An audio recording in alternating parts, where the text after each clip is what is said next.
ఓం శాంతి. ఈరోజు బాబా మురళీలో చెప్పారు, తండ్రితో పూర్తి కనెక్షన్ పెట్టుకోండి. తండ్రికి మీ సమాచారాన్ని ఇవ్వండి.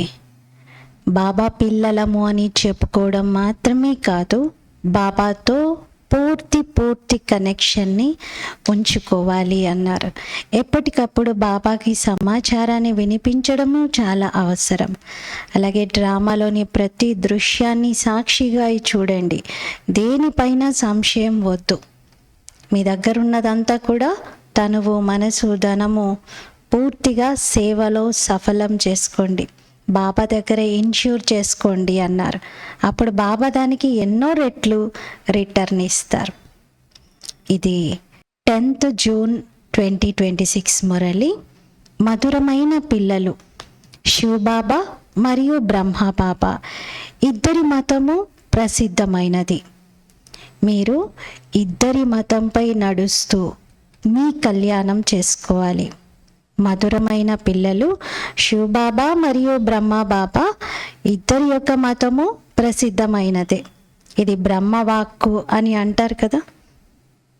ఏదైనా ఒక విషయాన్ని చాలా ముఖ్యమైనది, అది వారి నోటి నుండి వెలువడింది అంటే ఇంక అది బ్రహ్మవాక్కు అని అంటారు. అంటే బ్రహ్మ మతము కూడా ప్రసిద్ధమైనది. అలాగే శివాజ్ఞ ఇది అని అంటారు. శివుడి ఆజ్ఞ లేనిదే చీమ కుట్టదు, ఆకు కదలదు అని భక్తిలో మహిమ చేస్తారు. శివాజ్ఞ అంటే శివబాబా యొక్క మతము, బ్రహ్మ యొక్క మతం ఇద్దరిది చాలా ప్రసిద్ధమై ఉంది. ఇద్దరి మతంపై నడుస్తూ మీరు కళ్యాణం చేసుకోవాలి. ప్రశ్న: నెంబర్ 1 ట్రస్టీ ఎవరు, ఎలా? నెంబర్ 1 ట్రస్టీ ఎవరు, ఎలా? నెంబర్ 1 ట్రస్టీ అంటే బ్రహ్మబాబానా, లేకపోతే ఇంకా ఎవరైనా సఫలం చేసుకున్నటువంటి వారా అని ఆలోచిస్తూ ఉండొచ్చు. ఇక్కడ శివబాబా చెప్పినటువంటి జవాబు వింటే ఆశ్చర్యం అనిపిస్తుంది. బాబా చెప్పారు, శివబాబా నెంబర్ 1 ట్రస్టీ. ఇక్కడ శివబాబా అని ట్రస్టీ అంటే ఆలోచించండి. శివబాబా కూడా నెంబర్ 1 ట్రస్టీ. వారికి అసలు దేని ఆసక్తి ఉండదు. మనమైతే ట్రస్టీ అయిపోయి ఇదంతా బాబాది అని భావిస్తాం. మరి బాబా కూడా ట్రస్టీ అయిపోతున్నారంటే ఆలోచించండి, బాబా ఎవరిదంటారు? ఇదంతా డ్రామా. ఇదంతా డ్రామాలోని పాత్ర అంటారు. తను దేని యొక్క క్రెడిట్ తీసుకోరు. Number 1 trustee. వారికి అసలు ఆసక్తే ఉండదు. భక్తి మార్గంలో కూడా మీరు వారి పేరు మీద ఏదైతే దాన పుణ్యాలు మొదలైనవి చేస్తారో అదంతా ఇన్ష్యూర్ అయిపోతుంది. దాని ఫలము మరుసటి జన్మలో లభిస్తుంది. ఇప్పుడు కూడా తండ్రి పేరు మీద మీరంతా ఏదైతే ఇన్ష్యూర్ చేస్తూ ఉన్నారో దానికి పూర్తి రిటర్న్ తండ్రి ఇస్తారు. ఎందుకంటే బాబా అంటారు, నేను స్వయం అయితే సుఖం అనుభవించను, ఇక నేను మీది తీసుకొని ఏం చేసుకుంటాను? మీరు ఏదైనా నాకు ఇచ్చినా నేనేం చేసుకుంటాను? నేనైతే అన్నిటినీ విడిచిపెట్టి ఉన్నాను కదా, నాకు ఏది లేదు కదా అంటారు. శరీరమే లేదు బాబాకి, ఇక బాబా తీసుకొని ఏం చేస్తారు? పాట: ప్రతిజ్ఞ చేసి మీ ద్వారం వద్దకు వచ్చాము. ఓం శాంతి. మధురాతి మధురమైన, చాలా కాలం దూరమైన తర్వాత కలిసినటువంటి పిల్లలు పాట విన్నారు. చాలా కాలం దూరమై తర్వాత కలిసిన పిల్లలని హిందీలో సికీలతే అంటారు. అంటే చాలా క్లోజ్గా ఉన్నటువంటి వారు అని అర్థం. ఎవరైతే తండ్రికి చెందిన వారిగా అవుతారో వారిని పిల్లలు అని అనటం జరుగుతుంది. బాబా అర్థం చేయించారు, ఇది అంతిమ మరజీవ జన్మ. జీవిస్తూ తండ్రికి చెందిన వారిగా అవ్వాలి. శ్రీమతానికి చాలా మహిమ చేయబడిందని పిల్లలకు తెలుసు. శ్రీమద్ భగవాను వాచ. గీతలో శ్రీకృష్ణుని పేరును వేశారు, కానీ శ్రీమతం శివబాబాది, వారి తర్వాత బ్రహ్మది, ఆ తర్వాత శ్రీకృష్ణుడు. శ్రీమతం శ్రీకృష్ణుడిది అని అనరు. శ్రేష్టాతి శ్రేష్టమైన వారు మన శివబాబా. భక్తిలోనే ఈ పదాలు ఉన్నాయి కదా, శివాజ్ఞ, బ్రహ్మవాక్కు. ఇలా శ్రీకృష్ణుడి యొక్క మాటలకు లేదు అంటున్నారు. మరి పతిత పావనుడు కూడా పరమాత్మ శివుడు. వారే పతితంగా ఉన్న వారిని పావనంగా చేస్తారు. పతిత పావన అని ఇంకే దేవీ దేవతలను కూడా అనరు. వారు దైవీ గుణాలు కలిగిన మనుషులను పతిత పావనులని అనరు. సత్యయుగంలో పతిత పావన రండి అని ఎవ్వరూ పిలవరు. పతితులను పావనంగా తయారు చేసేవారు ఒక్క తండ్రి మాత్రమే. వారి శ్రీమతంపై మీరు నడుస్తూ ఉన్నారు. ప్రజాపిత బ్రహ్మ యొక్క మతం కూడా ప్రసిద్ధమైనది, శ్రీమతం కూడా ప్రసిద్ధమైనది. శివబాబా వచ్చి మిమ్మల్ని తమవారిగా చేసుకుంటారు. ప్రాణాలను సైతం లెక్క చేయకుండా తండ్రికి చెందిన వారిగా అయ్యాము అని అంటారు. కావున వారి డైరెక్షన్ల పైన నడవాలి కదా. అంత ప్రాణాలను తెగించి మీరు చేసినటువంటి త్యాగము నిష్ఫలం అవ్వకూడదు కదా. మీరు చేసినటువంటి త్యాగానికి ప్రతిఫలం మంచిగా రావాలి అంటే ఖచ్చితంగా బాబా శ్రీమతం పైన నడవాలి. మీరు తండ్రికి మీ మతాన్ని ఇవ్వాల్సినటువంటి అవసరం లేదు. కొందరు బాబాకి సలహాలు ఇస్తూ ఉంటారు, బాబా ఇలా కాదు ఇలా చేసి ఉంటే బాగుండేది అని. వారు స్వయం మతాన్ని ఇచ్చేవారు. మీరంతా పిల్లలే. శివబాబా ప్రసిద్ధమైన వారు ఏ మతాన్ని అయితే ఇస్తారో, ఏదైతే చేస్తారో అదంతా రైట్, ఇది చేయండి అని ఈ బ్రహ్మకు కూడా వారి మతాన్ని ఇస్తారు. ఇలా చేయండి బాబా, అలా కాదు ఇలా కాదని చెప్తూ ఉంటారు. మీ కనెక్షన్ శివబాబాతో ఉంది. ఎవరి అవగుణాలను చూడకూడదు, శ్రీమతంపై నడవాలి.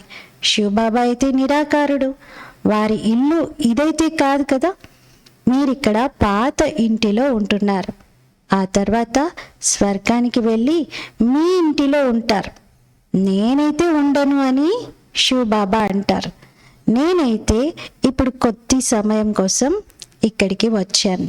మీరు సత్యాతి సత్యమైన ఆత్మిక సాల్వేషన్ ఆర్మీ, ముక్తి దళంగా ఉన్నారు. డ్రామా ప్లాన్ అనుసారంగా కల్పకృతం వలె సుప్రీం ఆత్మ డైరెక్షన్స్ ఇస్తూ ఉన్నారు. శివబాబా కల్పకల్పం ఏ డైరెక్షన్స్ అయితే ఇస్తూ ఉంటారో అవే ఇస్తారు. రాత్రింబవళ్ళు గూహ్యమైన విషయాలను వినిపిస్తూ ఉంటారు. కొత్తవారెవరూ ఇవి అర్థం చేసుకోలేరు.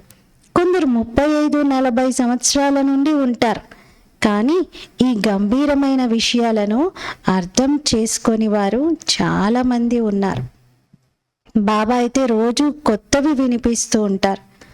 కరాచీ నుండి మొదలుకొని మురళీని వినిపిస్తూ వచ్చారు. మొదట్లో బాబా మురళీని వినిపించేవారు కాదు. రాత్రి 2 గంటలకు లేచి 10 నుండి 15 పేజీలు రాసేవారు. బాబా వ్రాయించేవారు, ఆ తర్వాత దాని కాపీలు తీసేవారు. భక్తి మార్గంలోనైతే శాస్త్రాలు మొదలైన వాటి కాగితాలను సంభాలిస్తారు. రోజు రోజుకు పెద్ద పెద్ద పుస్తకాలను తయారు చేస్తూ ఉంటారు. ఎన్ని బయోగ్రఫీలను తయారు చేస్తూ ఉన్నారు. వాటిని చదువుకొని అలా ఉంచుకుంటారు. మీరైతే మురళిని చదువుకొని వదిలేస్తారు. వాస్తవానికి ఈ మహావాక్యాలను సదాకాలం కోసం ఉంచుకోవాలి, కానీ ఇవన్నీ వినాశనం అయిపోతాయని తెలుసు. బాబా మనల్ని అన్ని విషయాలకు అతీతంగా చేస్తూ చివరికి ప్రాణానికి ప్రాణంగా భావించినటువంటి మురళి పుస్తకాలను కూడా వదులుకోవాల్సి వస్తుంది. అన్నీ పోతాయి. వినాశనంలో అన్నీ వినాశనం అయ్యేదే ఉంది. అవి కొద్ది సమయం కోసమే ఉంటాయి, ఆ తర్వాత అవి భూమిలో పూడ్చుకుపోతాయి. ఇక అక్కడ ఈ శాస్త్రాలు, చిత్రాలు మొదలైనవి ఏవి ఉండవు. ఇప్పుడు ఏదైతే జరుగుతుందో ఇదంతా కల్పం తర్వాత కూడా జరుగుతుంది. శాస్త్రాలు మొదలైనవి మళ్ళీ ద్వాపర యుగం నుండి ప్రారంభమవుతాయి.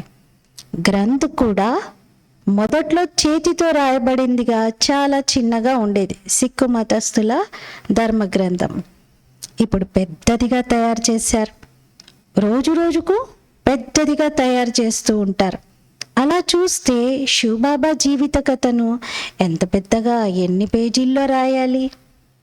పరంపిత పరమాత్ముని జీవిత కథ మాకు తెలుసు అని ఇప్పుడు పిల్లలైన మీరంటారు. వారు భక్తి మార్గంలో ఏం చేస్తారు అనేది తండ్రి కూర్చొని అర్థం చేయిస్తున్నారు. భక్తి మార్గంలో కూడా ఇన్సూరెన్స్ ఉంటుంది.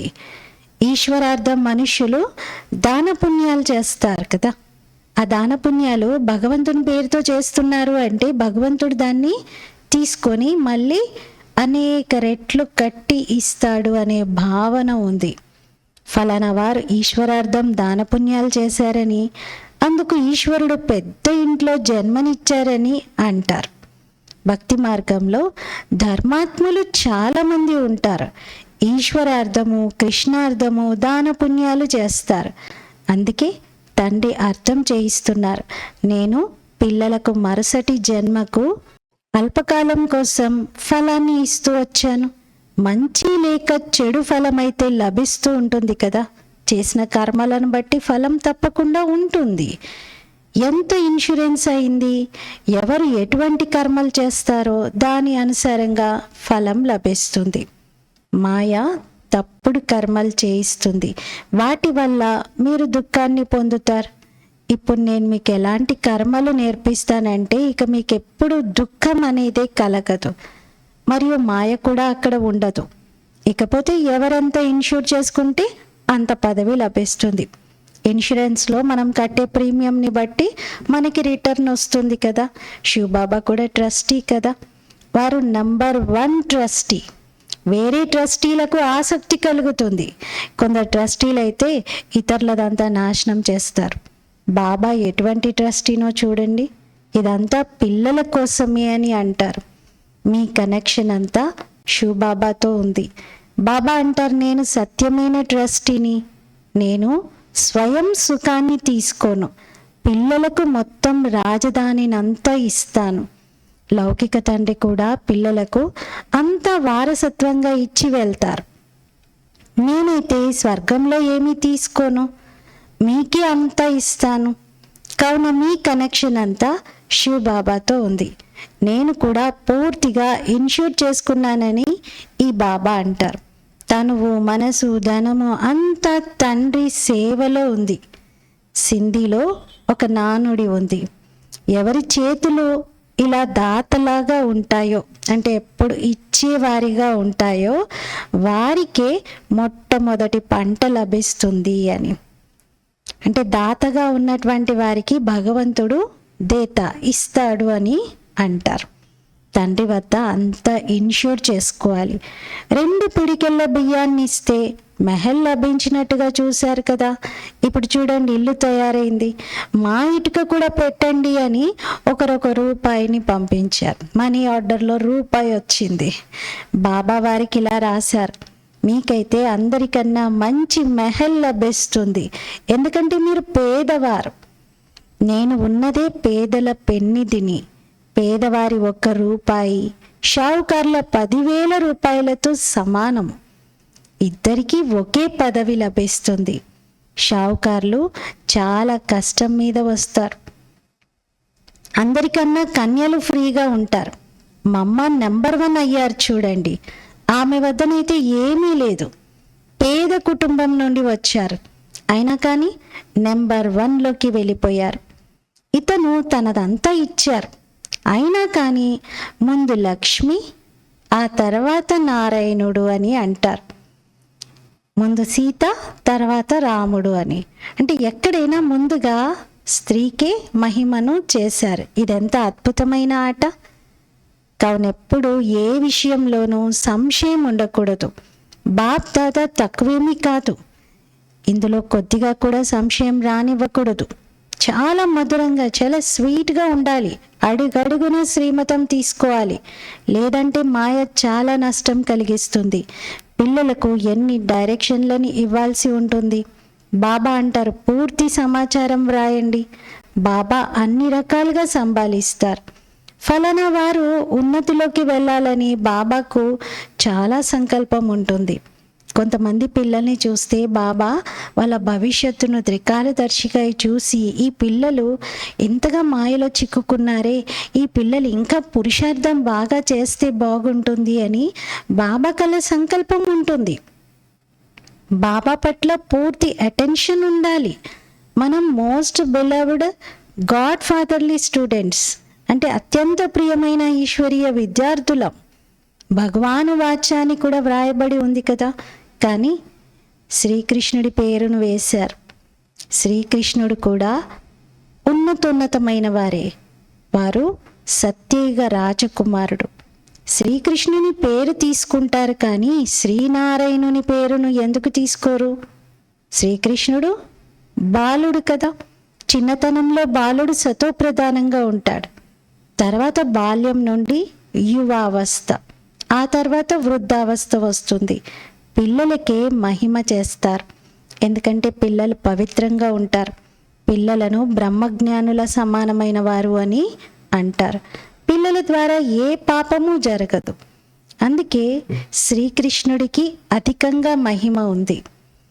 వారి జన్మదినాన్ని కూడా జరుపుకుంటారు.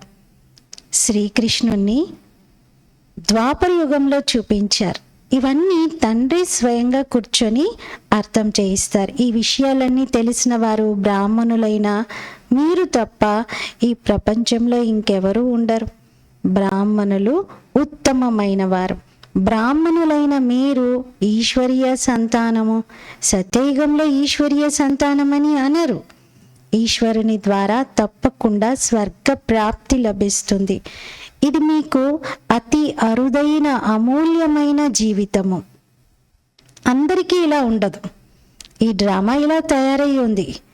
కల్పకృతం ఎవరైతే చదువుకున్నారో వారు చదువుకుంటున్నారు. భగవంతుడు తప్పకుండా భగవాన్ భగవతీలను సృష్టించారు, కానీ వారిని భగవాన్ భగవతి అని మాత్రం అనలేరు. God is one, one god, one world family అని అంటారు. ఒక్క భగవంతుడే, ఒకే విశ్వ పరివారం. నిరాకారుడికి మహిమ ఉంది, సాకారునికి మహిమ అంతగా లేదు అంటున్నారు. ఈ లక్ష్మీనారాయణలను నిరాకారుడైన పరమాత్ముడే ఈ విధంగా శ్రేష్టంగా తయారు చేశారు. వీరిప్పుడు రాజయోగాన్ని నేర్చుకుంటున్నారు. రాజధాని స్థాపన జరిగినప్పుడు ఆ సమయంలో వినాశనం కూడా జరుగుతుంది కదా. స్థాపన ఉంది అంటే వినాశనం కూడా ఉంటుంది. తండ్రి తప్పకుండా స్వర్గ వారసత్వాన్ని ఇస్తారు. ఇప్పుడు ఇది సంగమం యొక్క విషయం. ఈ పాత ప్రపంచ వినాశనం జరగకపోతే ఈ స్వర్గస్థాపన ఎక్కడ జరుగుతుంది? మరి శివబాబా వచ్చినప్పుడు ఈ ఆటంతా పూర్తవుతుంది. ఆ తర్వాత శ్రీకృష్ణుడి జన్మ జరుగుతుంది. మనుషులు పాపం తికమక పడుతున్నారు. అందుకే తండ్రి వచ్చి అర్థం చేయిస్తారు. పరంపిత పరమాత్మ బ్రహ్మ ద్వారా శాస్త్రాలన్నింటి సారాన్ని తెలియజేస్తారు. ఇప్పుడు మీరు మాస్టర్ నాలెడ్జ్ఫుల్గా అయ్యారు. మహిమంతా ఆత్మదే. జ్ఞానసాగరుడు, ఆనందసాగరుడు, బ్లిస్ఫుల్, ఇది తండ్రి మహిమ. బాబా అంటారు, ఈ భారత్ అన్నింటికన్నా పెద్ద తీర్థస్థానం, కానీ శ్రీకృష్ణుని పేరు వేయడంతో మహిమనంతా మాయం చేశారు. లేదంటే అందరూ శివుని మందిరాల్లో పుష్పాలు అర్పిస్తారు. సర్వుల సద్గతి దాత ఒక్కరే కదా. అర్థకల్పం మీరు ప్రారబ్ధాన్ని అనుభవించి ఆ తర్వాత క్రిందకు రావాల్సిందే. అందరూ తమో ప్రధానంగా అవ్వాల్సిందే. ఇప్పుడు బాబా అంటారు, పిల్లలైన మీకోసం కొత్త ప్రపంచాన్ని స్థాపన చేస్తున్నాను. అక్కడికి నేనైతే రాను, పిల్లల కోసమే. చూడండి, ఎంత నిష్కామ సేవ చేసే తల్లి తండ్రి కూడా ఎవ్వరూ ఉండరు. అంతా పిల్లలైన మీకోసమే. ఇది స్పష్టమైన విషయం. మనుషులు తమ కోసం చేసుకుంటారు, కానీ నిష్కామ సేవ చేస్తున్నామని అంటారు. తమ కోసమే చేసుకుంటూ నిష్కామంగా చేస్తున్నామని అంటారు. కానీ నిష్కామ సేవను ఎవరూ చెయ్యలేరు. ఎందుకంటే చేసిన ప్రతిదానికి ఫలితం తీసుకుంటారు, ఫలితం పొందుతారు. ప్రతి దానికి ఫలం తప్పకుండా లభిస్తుంది. నేను పిల్లలైన మీకు అవినాశి జ్ఞాన రత్నాలను ఇస్తాను. మీకోసమే వైకుంఠాన్ని తీసుకొని వస్తాను. పిల్లలకు సావెనీర్ ఆఫ్ సావరెంటీ అంటే రాజ్యాధికార స్మారకను బాబా ఇస్తారు. కావున అది తీసుకునేందుకు ఆ విధంగా యోగ్యులుగా కూడా కావాలి. స్వర్గానికి యజమానులుగా అవ్వాలి. అరచేతిలో స్వర్గం లభిస్తుంది. క్షణంలో జీవనముక్తి అనగా క్షణంలో రాజ్యాధికారం. దివ్య దృష్టి దాత శివబాబా. వారు క్షణంలో వైకుంఠంలోకి తీసుకొని వెళ్తారు. ఈ బాబా చేతిలో తాళం చెవేమీ లేదు. బాబా అంటారు, నేను పిల్లలైన మీకు రాజ్యాన్ని ఇస్తాను, నేనేమీ రాజ్యం చెయ్యను. ఆ తర్వాత ఎప్పుడైతే మీరు భక్తి మార్గంలోకి వెళ్తారో అప్పుడు మిమ్మల్ని దివ్య దృష్టితో ఆహ్లాదపరచవలసి ఉంటుంది. ఎంత మంచి రీతిగా బాబా అర్థం చేయిస్తున్నారు. ఇటువంటి బాబా కల్పం యొక్క సంగమ యుగంలో ఒక్కసారి మాత్రమే వస్తారు. ముందే ఫిక్స్ అయిపోయి ఉన్న డ్రామా ఇది యథావిధిగా జరుగుతుంది. ఇక కొత్తగా ఏది రూపుదాల్చేది లేదు, అంతా ఆల్రెడీ జరిగినదే, ఇప్పటికే క్రమబద్ధంగా నడుస్తుంది. మరి ఆందోళన ఎందుకు? ఏం జరుగుతుందో ఏమవుతుందో అనేటువంటి యాంగ్జైటీ ఎందుకు? ఏదైతే జరుగుతుందో అది డ్రామాలో ఫిక్స్ అయి ఉంది, నిశ్చితమై ఉంది. దాన్ని సాక్షిగా చూడండి. బాబా చాలా మంచి రీతిలో అర్థం చేయిస్తారు. పిల్లలు, నేను మీ ఇన్సూరెన్స్ మ్యాగ్నెట్ని. మీ ఒక్క పైసాను కూడా నేను వ్యర్థంగా పోనివ్వను. గవ్వ నుండి మిమ్మల్ని వజ్రతుల్యంగా తయారు చేస్తాను. ఒక్క పైసా కూడా బాబా యజ్ఞంలో మనం సఫలం చేసుకునేది వృధా అవ్వదు. బాబా వేస్ట్గా పోగొట్టారు. ఇదంతా బాబా పిల్లలకి రిటర్న్ ఇవ్వడానికి మొత్తం ఒక్కొక్క పైసా కూడా జమ చేస్తారు. భవిష్యత్తులో మనకి మళ్ళీ ఎన్నో రెట్లై రిటర్న్ వస్తుంది. వీరి ద్వారా ఇదంతా బాబా చేయిస్తారు. బాబా కరణ్ కరావన్ హార్ చేసేవారు, చేయించేవారు. వారు నిరాకారుడు, నిరహంకారి. గాడ్ ఫాదర్ ఎలా కూర్చొని చదివిస్తున్నారు చూడండి, ఎంత నిరహంకారి. ఏం ఆర్భాటం లేదు. చరణాలపైన పడండి అని కూడా వారు అనరు. తండ్రి విధేయుడైన సేవకుడు. తండ్రి అంటారు, ఎవరినైతే యజమానులుగా చేశానో వారు సుఖాన్ని అనుభవించి ఇప్పుడు దుఃఖితులుగా అయ్యారు. సుఖం కూడా చాలా లభిస్తుంది. ఇంత సుఖము ఏ ధర్మం వారికి లభించదు.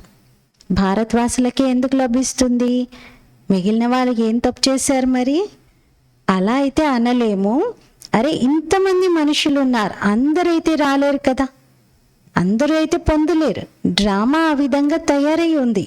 భారత్లోనే ఆది సనాతన దేవీ దేవత ధర్మం ఉండేది. భగవంతుడు వచ్చి సహజ రాజయోగాన్ని నేర్పించారు. బాబా అంటారు, నేను మళ్ళీ వచ్చి ఉన్నాను.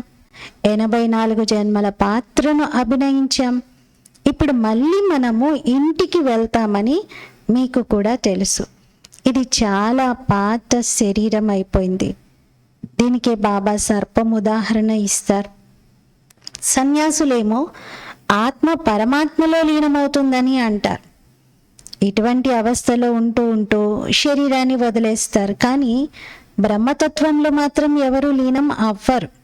సర్పం కుబుసాన్ని వదిలిపెట్టి వెళ్ళినట్టుగా సహజంగా శరీరాన్ని వదిలి వెళ్ళిపోయే సన్యాసులు ఎంతోమంది ఉన్నారు. వారిలో కొందరు చాలా చురుకుగా ఉంటారు. శాంతిగా కూర్చొని శరీరం వదిలి వెళ్ళిపోతారు. అప్పుడు ఆ వాయుమండలంలో 2-3 రోజుల వరకు నిశ్శబ్దత ఏర్పడుతుంది.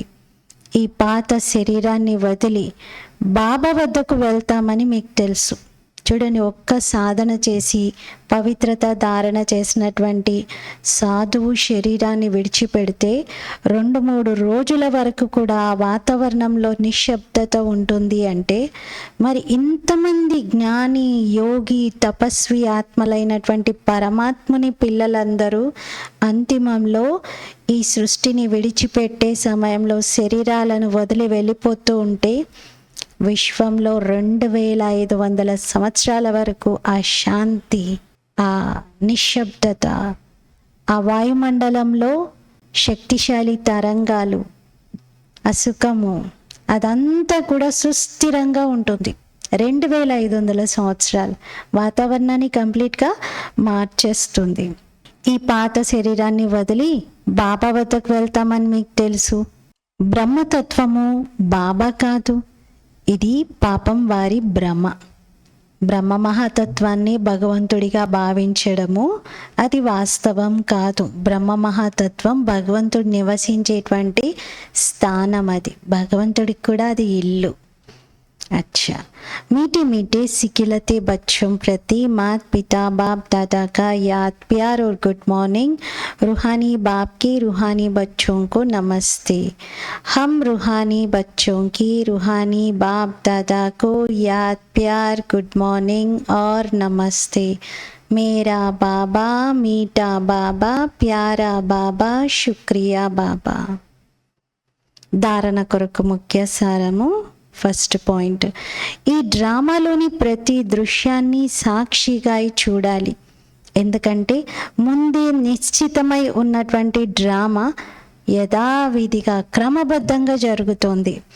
ఎప్పుడు ఏ విషయంలోనూ సంశయం రానివ్వకూడదు. సెకండ్ పాయింట్, బాబా ఇన్సూరెన్స్ మ్యాగ్నెట్గా ఉన్నారు.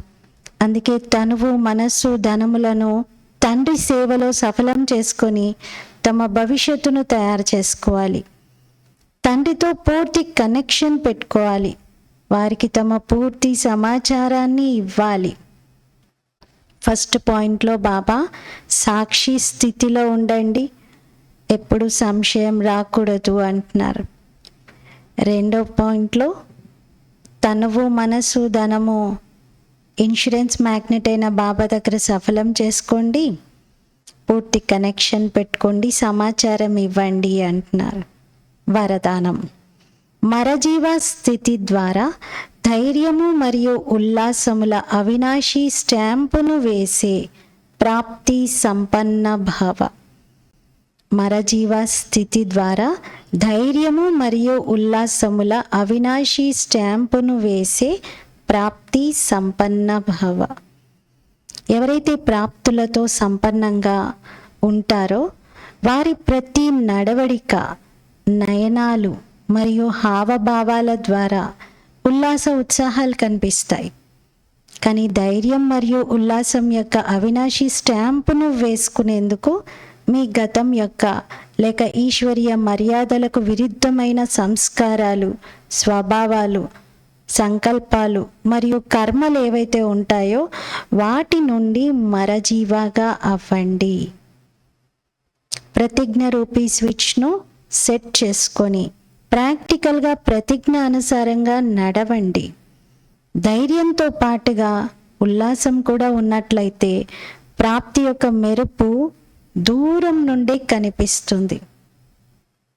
ఇక్కడ బాబా ముఖ్యంగా గతం యొక్క ఈశ్వరీయ మర్యాదలకు విరుద్ధమైన సంస్కారాలు, స్వభావాలు, సంకల్పాలు, కర్మలు ఏవైతే ఉన్నాయో వాటితో మరజీవగా కండి అంటున్నారు. అప్పుడే అవినాశి స్టాంపు పడుతుంది. స్లోగన్, మేళాలో మరియు గందరగోళంలో డబల్ లైట్గా ఉండేవారే ధారణామూర్తులు. మేళా జమేళా అంటారు. జమేళా అంటే గందరగోళం, మేళా అంటే కలయిక, మరి జాతర వాటిని కూడా మేళా అని అంటారు. ఈ సృష్టి మొత్తం కూడా ఒక మేళాగా ఉంది. ఈ మేళా మరియు గందరగోళంలో డబల్ లైట్గా ఉండేవారే ధారణామూర్తులు. అన్నిట్లో ఉంటూ కూడా డబల్ లైట్గా ఉండాలి. అవ్యక్త సూచనలు, సదా హర్షితంగా ఉండేందుకు మీ నేచర్ను సరళంగా చేసుకోండి, సహనశీలిగా అవ్వండి. మీ ప్రతి సంకల్పంలో, ప్రతి మాటలో ఒక విశేషత ఉండాలి. సదా సరళ స్వభావం, సరళమైన మాటలు, సరళతా సంపన్నమైన కర్మలు ఉండాలి. ఇటువంటి సరళ స్వరూపులుగా ఉండండి. సదా ఒక్కరి మతంపై, ఒక్కరితో సర్వ సంబంధాలను జోడించి, ఒక్కరి నుండి సర్వ ప్రాప్తులను పొందుతూ, ఇలా ఒక్కరి ద్వారా సదా ఏకరసంగా ఉండే సహజ అభ్యాసులుగా అవ్వండి. సదా సంతోషంగా ఉండండి. సంతోషం అనే ఖజానాను పంచండి. సంతోషం అనే అలను అందరిలోనూ వ్యాపింపచేయండి. ఇదే సత్యమైన సేవ. ఈరోజటి స్వమానము, నేను ప్రాప్తి సంపన్న ఆత్మను. బాబా నుండి అవినాశి స్టాంపు వేసుకోవడం కోసం సంగమ యుగంలో పాత జన్మ యొక్క స్వభావ సంస్కారాలన్నిటికీ అతీతంగా మరజీవ జన్మను గడుపుతూ ప్రాప్తి సంపన్నంగా అనుభవం చేసుకుందాం. ఓం శాంతి.